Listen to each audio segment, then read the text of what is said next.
I let a girl I barely consider a friend call herself my maid of honor to avoid hurting her feelings, but now she's sabotaging my wedding, and I don't know how to get rid of her without setting her off. Some background info about this girl: let's call her Jess, 26F. At this point in her life, she's kind of a hot mess. She's one of those people who airs everything on Facebook, who has a new love of my life every month, and a new best friend every few months. Her relationships and friendships usually end terribly, with both sides hating each other. So how did I, 27F, become being her best friend? Well, she hasn't always been this way. She was relatively normal 5 years ago when I met her, save for the normal early 20s drama. But in the last 2 years, she's lost her mom to cancer and her grandpa to old age, and she doesn't have any other family. She dropped out of school and found out her boyfriend at the time was cheating on her. After the breakup, I was acting like a shoulder to cry on since she had pretty much hit rock bottom. A few months later, she was telling everyone how close we were and started tagging me as her best friend. A few months ago, I got engaged. Unbeknownst to me, she started telling everyone she was my maid of honor, even though I've always planned on making my sister my maid of honor.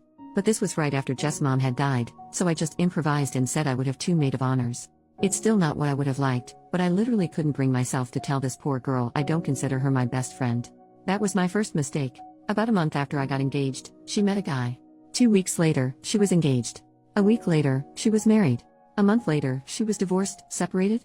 I don't know if it's legal yet. I don't know if anything was legal. But she changed her last name and is still going by that, so I'm guessing it was legal. Ever since the divorce, my own wedding planning has become unbearable. She is constantly telling me how marriage doesn't work, love can't save things, etc., etc. And criticizes how much I'm spending on my wedding when she had hers for a few hundred. Vegas wedding. It's gotten to the point where she's rude to the vendors I'm meeting with, but she gets really upset when I don't take her to meetings since she's the maid of honor. So I'm at the point where I just want to cut her out of the wedding, like I should have done in the first place. However, when I confessed this to a mutual friend, my friend let me know to be careful because Jess can be really vindictive. When she found out her ex from a few years ago was getting married, she tried to contact the bride and tell her he was cheating on her. He wasn't. One of her last besties was fired from her job because Jess made multiple email accounts and regularly contacted customer service complaining about her. And since she knows so much info about my wedding already, I'm really terrified that she'll somehow try to sabotage it. So basically, I don't know what to do at this point. I feel like this wedding is getting away from me, but I also don't know if it'd be less painful to keep her a part of it, because it would save me all drama. I don't know what she's capable of, so I'm really worried that she'll somehow make everything harder for me if I don't just grin and bear it. Help. Update. 3 months later, guys. This went full-blown crazy. Before I could have a conversation with Jess, she confronted me about it. Apparently the mutual I confided in let the whole story leak, and a twisted, more dramatic version made its way back to Jess. Shit, meet fan. It was an hour or two of me trying to explain to Jess in a somewhat calm manner that I felt she had overstepped her boundaries, and it was really taking a mental toll on me while she yelled about what a terrible friend I was and how she's tired of putting all of her faith in the wrong people, and how she was tired of trying her best to be a good maid of honor. I made the mistake of pointing out that I had never asked her to be my maid of honor in the first place, and she responded with, well, then I must be delusional. The first step is admitting you have a problem, so. Progress? Needless to say, we aren't on speaking terms. Shortly after that, I took all of your advice and called all of my wedding vendors and let them know that my fiancé and I were going to be the only people making any decisions, and set up a confirmation word with them. Apparently this crap happens a lot because nobody even asked why. I accidentally forgot to contact the bakery making our cake, but luckily they called me and asked if I was certain I wanted to cancel the wedding cake. Apparently there was a voicemail left on their machine. Wonder how that happened. Here's where things get really nuts.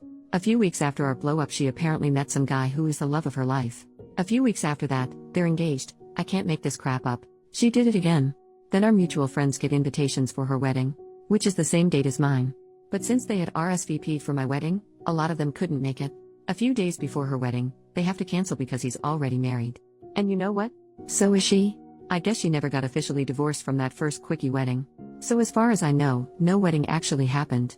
I have no idea if they still plan to. I'm just glad to be away from that circus. But anyways, I got married a few weeks ago. Everything was wonderful, the weather was great, and everyone present was a joy to be around, except maybe my uncle who gets a little too dancy when he's drunk, but you know. Family. Thank you to everyone who responded, and to everyone letting me know I'm not helping matters by going with the flow. I will be actively practicing caution when making friends, by running from crazy and not comforting it. Relevant comments. Commenter number 1, anyone else think the mutual friend is kind of crappy?